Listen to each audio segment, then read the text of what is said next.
This is Marketplace from APM. I'm Kai Rizdal. We're going to do a little social media now, Instagram in particular. Pictures, pretty ones, of pretty people in pretty surroundings with a van in the shots. The hashtag in question is van life, and it is oh so much more, apparently, than people just grabbing a shot on a road trip going someplace. Rachel Monroe wrote about it for The New Yorker. Rachel, thanks for coming on. Great to be here. Tell me what van life is, first of all, would you? Van life is a hashtag that spawned a movement. I grew up like 10 minutes from here. I went to college in Maine and then lived in New York for 2 years. I had a photo blog in college, and then a designer from Ralph Lauren saw that. I was doing concept design for men's sportswear, and then I did that for a year and a half and just realized I didn't want to work in fashion. I was like going crazy living in New York. You know, I grew up around here like snowboarding a bunch and skating and like being outside and then just like being in an office building all day and then being in my apartment. Just like, I was like, I cannot do this. And at the time, like, I was really into photography and was like, I'm gonna get out of here. And I had started reading about vans online, just being like, I want to get a van, I want to live in a van, like this is the shit that I want to do. That was not remotely cool at the time. A couple like YouTube videos were like living in a van, and there was like these crusty old like veterans. It wasn't like hip influencer shit, and I like started saving money, and I had this photo project where I was taking photos of the things that people would take if their house was burning. And I had no clue what was going to happen, and it like blew up in the first week. HarperCollins came to me being like, you know, a photo book, and I was like, oh fuck yeah, I want to do a photo book. I remember getting a check for 20 grand from this publisher for like part of my advance, and just being like, oh, I'm the richest fucker in the world, you know, like this is insane. I remember just like getting that check and then just immediately buying a plane ticket to go pick up this van. The whole adventure photographer, that wasn't a fucking box you check, like that wasn't a thing. Photographers worked for magazines, and then maybe there were some staff photographers for brands.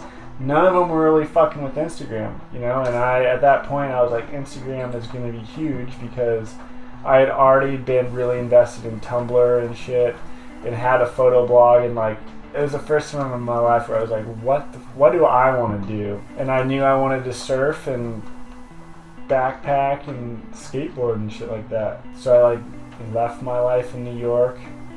It was like summer vacation, you know? Like I had a van that I slept in, I had like my surfboard, I had my skate shit, I had like wetsuit, and I would just kind of surf all day, like looking for waves. And then for a year, I kind of just like bummed around, and you know, I went to Baja for a month, and I was like running out of money. And this dude I know had just taken a job at Patagonia. No one at that company cared about social media, so I kind of like had the keys to do what I thought was right for it. And it went from being something that no one talked about in meetings to being like, we need to do this on our Instagram, we gotta run it by all these things, and I didn't want to do that. I knew that I wanted to focus on photography, so I was just like taking photos of the shit around me that I was psyched on, and I got really into taking photos of vans because I was living in one, posting them on my Instagram, and I had jokingly like called it van life as like a reference to like thug life. If thug life is fucking like 6'4" Impalas hanging out in front of a liquor store rolling dice, like van life to me was like breakdowns and VW vans and just like hanging being a dirtbag.